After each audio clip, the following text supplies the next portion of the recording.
ಓಂ ಶ್ರೀ ಗುರುಭ್ಯೋ ನಮಃ. ಹರಿ ಓಂ. ಬುದ್ಧಿರ್ಬಲಂ ಯಶೋಧೈರ್ಯಂ ನಿರ್ಭಯತ್ವಂ ಅರೋಗತಃ ಅಜಾಡ್ಯಂ ವಾಕ್ಪಟುತ್ವಂ ಚ ಹರ್ಮಸ್ಮರಣಾತ್ ಭವೇತ್. ಎಲ್ಲರಿಗೂ ನಮಸ್ಕಾರ.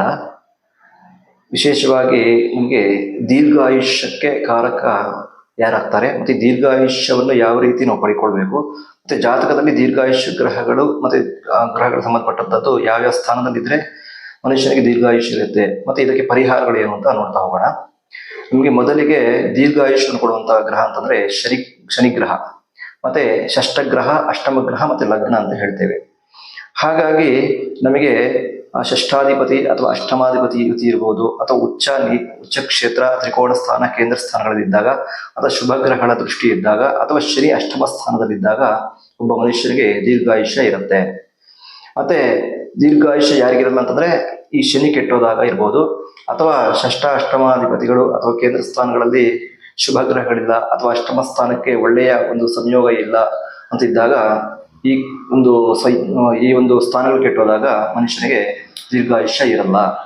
ಸರಿ, ಇಂತಹ ದೀರ್ಘಾಯುಷ್ಯ ಬರ್ಬೇಕಂದ್ರೆ ಏನ್ ಮಾಡ್ಬೇಕು, ಇದಕ್ಕೇನ್ ಪರಿಹಾರ ಅಂತ ಕೇಳಿದಾಗ ಅದು ನಮ್ಮ ಕೈಲೇ ಇರುತ್ತೆ. ಏನು ಅಂತಂದ್ರೆ, ಮೊದಲಿಗೆ ಯಾರು ವಿಶೇಷವಾಗಿ ಆಯುಷ್ಯಕ್ಕೆ ಸಂಬಂಧಪಟ್ಟಂತೆ ಒಂದು ಸ್ಥಾನಗಳು ಕೆಟ್ಟು ಹೋಗಿರುತ್ತೋ ಅಥವಾ ಶನಿ ಕೆಟ್ಟೋಗಿರುತ್ತೋ ಅವರು ವಿಶೇಷವಾಗಿ ಈ ಒಂದು ಹೇಳುವಂಥ ಪರಿಹಾರಗಳು ಮಾಡ್ಕೊಂಡಾಗ ಅವರಿಗೆ 100% ರಿಸಲ್ಟ್ ಬರುತ್ತೆ. ಯಾಕಂದ್ರೆ ಇದು ನಾವು ಸಾಬೀತು ಮಾಡಿ ರಿಸರ್ಚ್ ಮಾಡಿ ಹೇಳುವಂತಹದ್ದು ಈ ಒಂದು ಟಾಪಿಕ್ ಆಗಿದೆ. ಹಾಗಾಗಿ ಪ್ರತಿಯೊಬ್ಬರು ಕೂಡ ಇದನ್ನ ಮಾಡಿದಾಗ ಯಾರಿಗೆ ತುಂಬಾ ಅನಾರೋಗ್ಯ ಪದೇ ಪದೇ ಬರ್ತಾ ಇರುತ್ತೆ, ಯಾರು ತುಂಬಾ ಮೆಡಿಸಿನ್ ಒಳಗಾಗಿರ್ತಾರೆ, ಹಾಸ್ಪಿಟಲ್ ಹೋಗ್ತಾ ಇರ್ತಾರೆ, ಅವರು ಇದನ್ನು ಜಾಸ್ತಿ ಮಾಡಿದಾಗ ಅವರಿಗೆ ರೋಗದ ಪ್ರಮಾಣತೆ ಕಡಿಮೆ ಆಗುತ್ತೆ, ಅಥವಾ ರೋಗನೇ ಬರೋದಿಲ್ಲ ಅಂತಾಗಿ ನಾವು ಹೇಳ್ಬೋದು. ಸರಿ, ವಿಶೇಷವಾಗಿ ಏನ್ ಮಾಡ್ಬೇಕು ಅಂದ್ರೆ, ಮೊದಲಿಗೆ ನಾವು ಕಾಯಿಲೆ ಬರೋದು ನಮಗೆ ಒಂದು ದೇಹಕ್ಕೆ ಬರೋದಿರುತ್ತೆ, ಒಂದು ಮನಸ್ಸಿಗೆ ಬರೋದಿರುತ್ತೆ. ಅದು ದೇಹಕ್ಕೆ ಬರೋದು ನಾವು ಮೆಡಿಸಿನ್ ಮೂಲಕ ನಾವು ಅದನ್ನ, ಈಗ ಗಾಯ ಇರ್ಬೋದು, ಬಿದ್ದಿರ್ಬೋದು, ಇದೆಲ್ಲ ಕೂಡ ಮೆಡಿಸಿನ್ ಹಚ್ಚಿದಾಗ ಅದು ನಮಗೆ ಗುಣಪಡಿಸ್ಲಿಕ್ಕಾಗತ್ತೆ.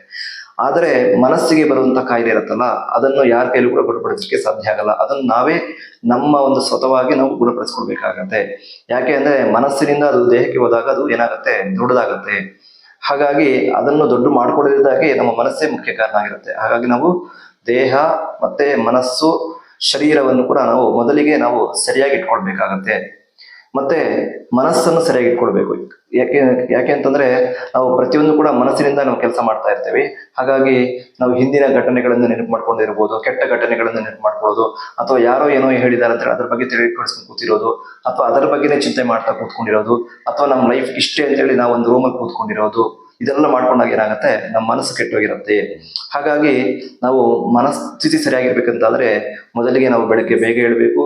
ಎದ್ದು ಕೂಡಲೇ ನಾವು ನೀರನ್ನು ಕುಡಿಬೇಕಾಗತ್ತೆ. ಒಂದು ಹಲ್ಲು ಕೂಡ ಉಜ್ಜಬಾರ್ದು, ಒಂದು ಬೆಚ್ಚಗಿನ ನೀರನ್ನು ಕುಡಿದಾಗ ನಮ್ಮ ಶರೀರದಲ್ಲಿ ಏನಾಗುತ್ತೆ, ನಮಗೆ ನಮ್ಮ ಟಾಸ್ಪಕ್ಕಿಗಳಲ್ಲಿ ಕೂಡ ಒಳಗಡೆ ಆಂತರಿಕ ಶುದ್ಧಿ ಆಗತ್ತೆ. ಅವಾಗ ದೇಹ ಚೆನ್ನಾಗಿರುತ್ತೆ, ಮನಸ್ಸು ಕೂಡ ನಮಗೆ ನಿರ್ಮಲವಾಗಿರುತ್ತೆ. ಮತ್ತೆ ನೆಗೆಟಿವ್ ಥಿಂಕಿಂಗ್ ಮಾಡಬಾರ್ದು, ಯಾವತ್ತೂ ಕೂಡ ಪಾಸಿಟಿವ್ ಆಗೇ ಇರಬೇಕಾಗತ್ತೆ. ನಾವು ಯಾರ ಜೊತೆನೂ ಇದೀವಿ, ನಮ್ಗೆ ಹೆದರ್ಸೋರು ಕೂಡ ತುಂಬಾ ಜನ ಇರ್ತಾರೆ, ನಾವು ಹೆದರ್ಕೊಳ್ಬಾರ್ದು.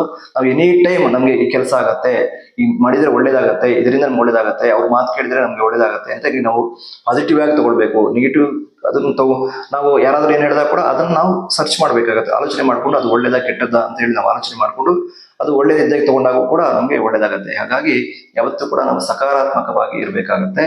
ಮತ್ತೆ ಇದೆಲ್ಲ ಕೂಡ ನಮ್ಗೆ ಸರಿಯಾಗಿ ಬರ್ಬೇಕಂದ್ರೆ ಮೊದಲಿಗೆ ನಾವು ಏನ್ ಮಾಡ್ಬೇಕು, ಪ್ರಾಣಾಯಾಮವನ್ನು ಮಾಡಬೇಕು. ಯಾಕಂದ್ರೆ ನಮಗೆ ಪ್ರಾಣಶಕ್ತಿ ಕೊಡೋದು ಆ ಒಂದು ಶನಿ ಪರಮಾತ್ಮ ಮತ್ತು ಆಂಜನೇಯ ಇರ್ಬೋದು. ಹಾಗಾಗಿ ಆ ಪ್ರಾಣ ಶಕ್ತಿಯನ್ನು ಕೊಡುವಂತಹದ್ದು ನಮಗೆ ಇದೆಲ್ಲ ಕೂಡ ಸರಿಯಾಗಿ ನಮ್ಮ ಶರೀರದಲ್ಲಿ ಬರ್ಬೇಕಂತಾದ್ರೆ ನಮಗೆ ಪ್ರಾಣಾಯಾಮ ಚೆನ್ನಾಗಿ ನಾವು ಪ್ರತಿನಿತ್ಯ ಪ್ರಾಣಾಯಾಮ ಮಾಡಿದಾಗ, ಅಥವಾ ನಮ್ಮ ಒಂದು ಮನಸ್ಸನ್ನು ನಮ್ಮ ಉಸಿರಿನ ಮೇಲೆ ಕೇಂದ್ರೀಕರಿಸಿದಾಗ ಏನಾಗುತ್ತೆ, ಇದೆಲ್ಲವೂ ಕೂಡ ನಮ್ಮ ಮನಸ್ಸು ನಮ್ಗೆ ಸರಿಯಾಗಿರುತ್ತೆ.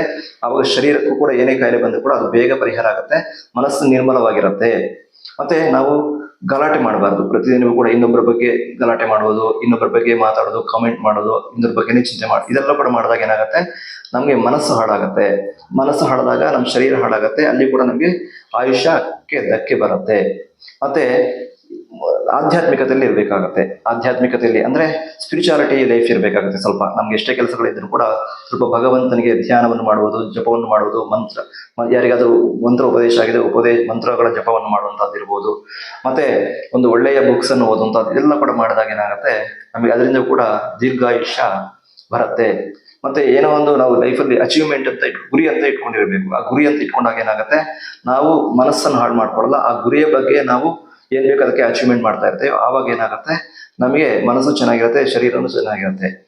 ಮತ್ತೆ ಇನ್ನೊಂದು ವಿಶೇಷವಾಗಿ ಒಂದು ನಮಗೆ ರೊಟೀನ್ ಲೈಫ್ ಇರಬೇಕಾಗತ್ತೆ. ಪ್ರತಿದಿನವೂ ಕೂಡ ನಾವು ಟೈಮ್ ಟು ಟೈಮ್ ಹೇಳ್ಬೇಕು, ಟೈಮ್ ಟು ಟೈಮ್ ನೀರು ಕುಡಿಬೇಕು, ಟೈಮ್ ಟು ಟೈಮ್ ಆಹಾರವನ್ನು ತಿನ್ಬೇಕು. ನಮ್ಮ ಶರೀರದ ಬಗ್ಗೆ ನಾವು ಜಾಸ್ತಿ ಕೇರ್ ಮಾಡಬೇಕಾಗತ್ತೆ. ಕೇರ್ ಮಾಡಿದಾಗ ಏನಾಗುತ್ತೆ, ನಮಗೆ ರೋಗ ರುಜಿನಗಳು ಬರದಂಗೆ ನಮಗೆ ಈಗಿನ ಕಾಲಕ್ಕೆ ತಕ್ಕಂತೆ ಒಂದು 75-80 ವರ್ಷ ನಮಗೆ ಪೂರ್ಣಾಯುಷ್ ಅಂತ ನಾವು ಹೇಳ್ತಾರೆ ಶಾಸ್ತ್ರದಲ್ಲಿ. ಹಾಗಾಗಿ ಅಷ್ಟಾದ್ರೂ ಕೂಡ ಆರೋಗ್ಯದಿಂದ ಬದುಕಲಿಕ್ಕೆ ನಾವು ಚೆನ್ನಾಗಿರುತ್ತೆ. ಮತ್ತೆ 10 ಜನಕ್ಕೆ ಒಳ್ಳೇದು, ನಮ್ಮ ಕೈಲಾಗದ್ದು, ನಮ್ಮ ಹತ್ರ ಏನು ವಿದ್ಯೆ ಇದೆಯೋ ಅದಕ್ಕೆ ಸಂಬಂಧಪಟ್ಟಂತೆ 10 ಜನಕ್ಕೆ ಒಳ್ಳೆಯ ದಾರಿಯನ್ನು ತೋರಿಸ್ಕೊಡುವಂತಹದ್ದು ಅಥವಾ ಮಾಡಿದಾಗ ಅದು ಕೂಡ ನಮಗೆ ದೀರ್ಘಾಯುಷ್ಯಕ್ಕೆ ಕಾರಣ ಆಗುತ್ತೆ. ಮತ್ತೆ ನಮಗೆ ಒಂದು ನಮ್ಮಲ್ಲಿ ಕಂಪ್ಯಾರಿಸನ್ ಇರಬಾರ್ದು. ಅಯ್ಯೋ ಅವ್ರು ಹಂಗಿದ್ದಾರೆ, ನಾವು ಹೀಗಿರ್ಬೇಕು, ನಮ್ಮ ಮಕ್ಕಳು ಅವರು ಆ ರೀತಿ ಇದ್ದಾರೆ, ನಾವು ಕೂಡ ಈ ರೀತಿ ನಾವು ಈ ರೀತಿ ಮಾಡ್ಬೇಕು ಅಂತ ಕಂಪ್ಯಾರಿಸನ್ ಮಾಡ್ಕೊಳ್ಬಾರ್ದು. ನಾವು ನಮ್ಮಷ್ಟಿಗೆ ನಮಗೋಸ್ಕರ ನಾವು ಬದುಕಬೇಕಾಗತ್ತೆ. ಇದು ಕೂಡ ನಮಗೆ ದೀರ್ಘಾಯುಷ್ಯ ಉಂಟು ಮಾಡುತ್ತೆ. ಮತ್ತೆ ನಮಗೆ ಫುಡ್ ಅಂತ ತಗೊಂಡಾಗ ಸರಿಯಾದ ಸಮಯದಲ್ಲಿ ಫುಡ್ ಅನ್ನು ತಿನ್ಬೇಕಾಗತ್ತೆ. ಟೈಮ್ ಟು ಟೈಮ್ ಫುಡ್ ಇರಬೇಕು. ಯಾಕಂದ್ರೆ ನಮಗೆ ಒಳಗಡೆ ನಮಗೆ ಕರಳು ಇರ್ಬೋದು.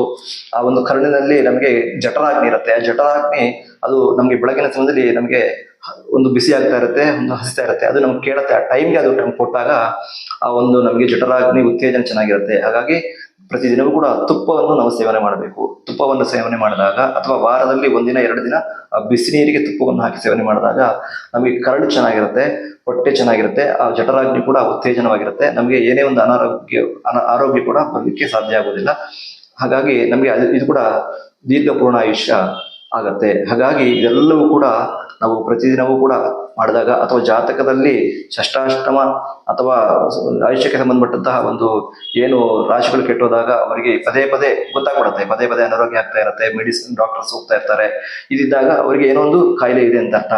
ಹಾಗಾಗಿ ಒಂದು ಮಾನಸಿಕವಾಗಿ ನಾವು ಆ ಕಾಯಿಲೆಯನ್ನು ಸರಿ ಮಾಡ್ಕೊಳ್ಬೇಕು, ದೈಹಿಕವಾಗಿ ಕೂಡ ಕಾಯಿಲೆಯನ್ನು ಸರಿ ಮಾಡಿಕೊಂಡಾಗ ನಮಗೆ ಪ್ರಮಾಣತ ಕಡಿಮೆ ಆಗುತ್ತೆ. ಆಗ ಪೂರ್ಣ ದೀರ್ಘ ಆಯುಷ್ಯವನ್ನು ಕೂಡ ಭಗವಂತ ಕೊಡ್ತಾನೆ. ನಾವು ಅವಾಗ ಏನೇ ಹೋಮ ಹವನಾದಿಗಳನ್ನು ಮಾಡಿದ್ರು ಕೂಡ ಅದು ವರ್ಕ್ ಆಗತ್ತೆ. ಹಾಗಾಗಿ ಪ್ರತಿಯೊಂದು ಕೂಡ ನಾವು ಹೇಳಿದ ಇದೆಲ್ಲ ಕೂಡ ನಾವು ರಿಸರ್ಚ್ ಮಾಡಿ ಹೇಳುವಂತಹದ್ದಾಗಿರುತ್ತೆ. ಹಾಗಾಗಿ ಯಾರಿಗೆ ಹೆಚ್ಚು ಕಾಯಿಲೆಗಳು ಬರ್ತಾ ಇತ್ತು ಅದನ್ನ ಇವರು ಪ್ರತಿದಿನವೂ ಕೂಡ ಮಾಡಿಕೊಂಡಾಗ ಪರಿಪೂರ್ಣ ಆರೋಗ್ಯವಂತರು ಕೂಡ ಇವರು ಆಗ್ತಾರೆ. ಮತ್ತೆ ಈಗಿನ ಕಾಲಕ್ಕೆ ತಕ್ಕಂತೆ ಒಂದು ನಮಗೆ ನೆಮ್ಮದಿ ಕೂಡ ಸಿಗತ್ತೆ, ಪೂರ್ಣ ಆಯುಷ್ಯವನ್ನು ಕೂಡ ಸಿಗತ್ತೆ. ಹಾಗಾಗಿ ಈ ವಿಚಾರವನ್ನು 10 ಜನಕ್ಕೆ ಶೇರ್ ಮಾಡಿ ನಮ್ಮ ಚಾನಲ್ನ ಸಬ್ಸ್ಕ್ರೈಬ್ ಮಾಡಿ ಅಂತ ಹೇಳ್ತಾ ಶ್ರೀಕೃಷ್ಣ ಅರ್ಪಣಮಸ್ತು.